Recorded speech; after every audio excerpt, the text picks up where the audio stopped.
Topic 1.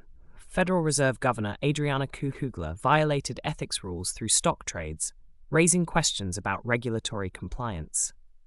Adriana Kugler, a former member of the Federal Reserve, has been reported to have violated the central bank's ethical guidelines through stock trading.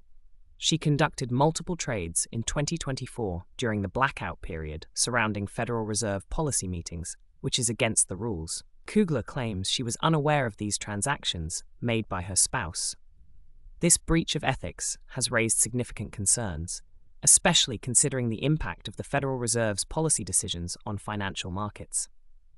Her resignation opens the door for President Donald Trump to appoint Stephen Moran as her successor, prompting renewed calls for the Federal Reserve to strengthen its ethical regulations and enhance transparency.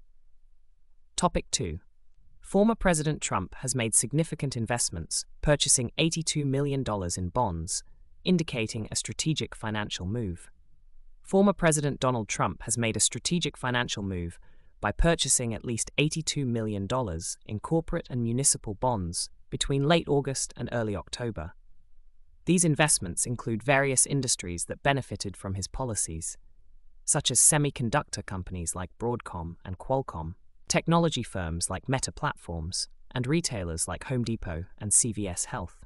Trump also bought bonds from Goldman Sachs and Morgan Stanley, as well as Intel bonds after the government acquired a stake in the company. He is not directly involved in managing his investment portfolio, which is overseen by a third-party financial institution. This activity raises concerns about Trump's financial interests and potential conflicts of interest. Topic 3. Disney and YouTube TV have reached an agreement to restore popular channels like ABC and ESPN to the streaming platform. Disney and YouTube TV have signed a multi-year distribution agreement to restore Disney networks and channels, including ABC and ESPN, to the streaming platform. The deal includes rights to bundle ESPN's new direct-to-consumer service with Disney Plus and Hulu in select YouTube TV offerings. Senior officials from Disney and ESPN stated that this agreement recognizes the value of Disney programming and provides YouTube TV subscribers with more flexibility and choices. YouTube TV expressed excitement about the restoration of Disney content, allowing viewers to enjoy a variety of programs over the weekend. Topic 4. Brazil faces continued tariffs on key exports like coffee, beef, and tropical fruits, indicating ongoing trade challenges. Brazil's Vice President Geraldo Alckmin announced that the U.S. will continue to impose a 40% tariff on Brazil's key exports, including coffee, beef, and tropical fruits. This situation persists despite former President Donald Trump's decision to withdraw some import taxes. After imposing a 10% tariff on Brazil, Trump added a 40% tariff in July, citing the trial of former President Jair Bolsonaro. While some tariffs have been lifted on certain products, high tariffs remain on coffee, beef, and tropical fruits like mangoes and pineapples. Alckmin acknowledged that while Trump's recent decision is positive, the high tariffs continue to be a problem for Brazil.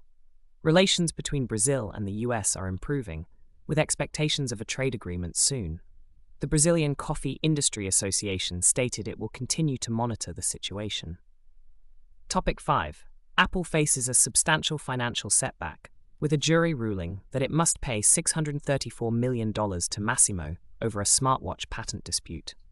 Apple is facing a significant financial setback after a California federal jury ruled that it must pay $634 million to medical monitoring technology company Massimo due to a smartwatch patent dispute. The jury found that the Apple Watch's workout mode and heart rate notification features infringed on Massimo's patents. Apple plans to appeal the ruling. This lawsuit is part of a broader patent dispute between Apple and